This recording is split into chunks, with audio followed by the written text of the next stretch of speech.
One of the most often questions asked about ham radio is, what's the best coax of choice? Well, there are many grades of coax out there to choose from, and I'll be discussing these in today's video. This is KI4 ARC Red Cross, over. KI4 ARC, K400D, go ahead. Roger, I just wanted to give you a heads up. We talked to the Aries EC, and he is Hey, Steve here, and welcome to K4SRF Ham Radio. There are many types of coax cabling out there, and they're not all mix and match.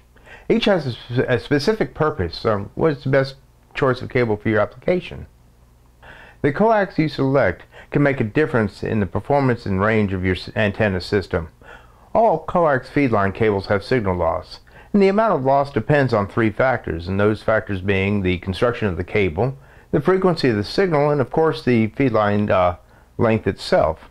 Now you have to balance these variables in order to achieve a solid signal out of your antenna system. I will be focusing on 5 coax cable types here. These cable types are going to be the RG58, the RG8X, RG8U, the RG213, and the LMR400. The RG58 is a very common cable and is readily available. However, the RG58 has a high loss factor in the VHF and UHF frequencies. It's only useful for runs less than 50 feet for frequencies above 100 megahertz and 20 feet for frequencies above 400 megahertz. This type of cable is most commonly used for vehicle antenna installations. And then we have the RG8X and the RG8U. Now the differences between these two is that the RG8X is considered to be a Mini 8 and is considered a commercial hobbyist cable. It has really no military specifications to speak of as far as guidelines go. Therefore, it can vary a lot in construction and quality. It's supposed to have a 0.242 inch diameter with at least a number 16 AWG stranded center conductor and a foam dielectric. And it's usually very flexible to begin with, but that can be a problem as far as kinks go. Now the RG8U, however, is an old military specification for a 52 ohm coax. It has a 0.405 inch diameter with a number 13 AWG center conductor and a solid polyethylene dielectric. This military spec product was discontinued, however, 20 years ago, or over 20 years ago, but is still available in a commercial product. Now the larger diameter of the RG8U can handle more power and has somewhat less loss than the RG8X. Its lower loss is suitable for the 50 to 75 foot runs of the VHF-UHF range. Another factor is that it is affordable and is quite easy to work with. Now several decades ago, the RG213 replaced the RG8U, though there's not really that much difference between the two. Now the RG213 has a stranded number 13 AWG center conductor and at a minimum a 95% outer braided conductor coverage. It also has a Type 2A outer jacket material which is more UV radiation resistant and tolerant than the older RG8U, which means the old RG8U could degrade over time with sun exposure. This brings us to the LMR400. LMR400 is a 50 ohm coax cable that was made to replace the RG8 series coax cables. The 400 in the name is meant to represent the diameter of the cable. However, the actual diameter of the LMR400 is 0.405 inches. Now, LMR400 is set above the other antenna coax for its low loss characteristics, having the lowest signal loss among its class, as compared to most semi-rigid and hardline cables. LMR400 performs well with frequencies greater than 1 gigahertz due to its attenuation properties for such frequencies. Now, if you happen to be running a radio that is 1.2 gig, or gigahertz that is, or more, the LMR is your best option given that your traditional RG series coax cables do not work with anything above 1 gigahertz. Now let's talk about choosing what cable is right.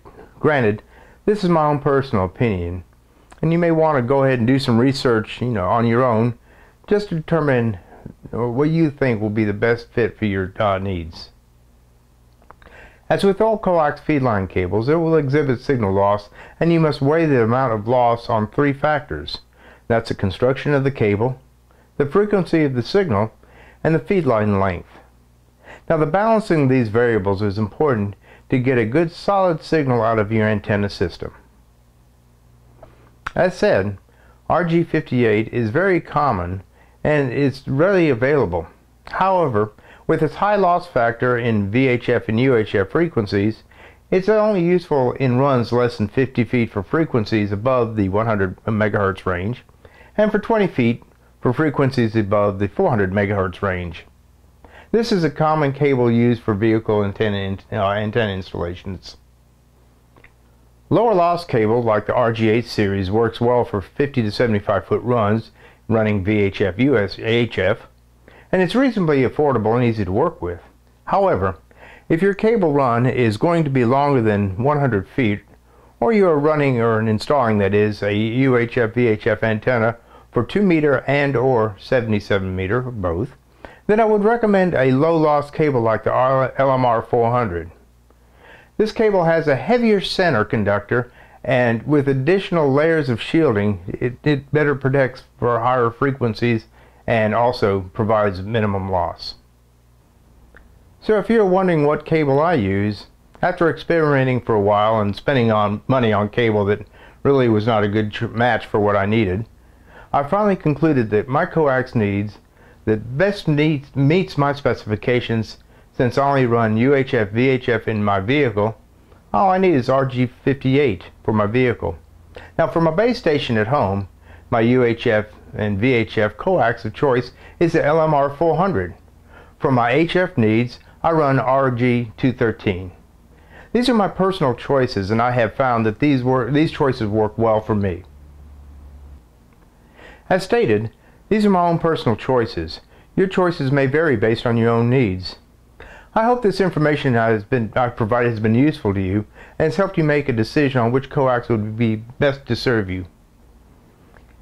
If you found this information useful, please give it a thumbs up, and if you haven't already, please subscribe and click the bell to be notified of any new videos that I'll be publishing. Until later, 73 for now, and thanks for watching. KF7ONU on frequency. I'm looking for a radio checkup. Put a new antenna on my mobile.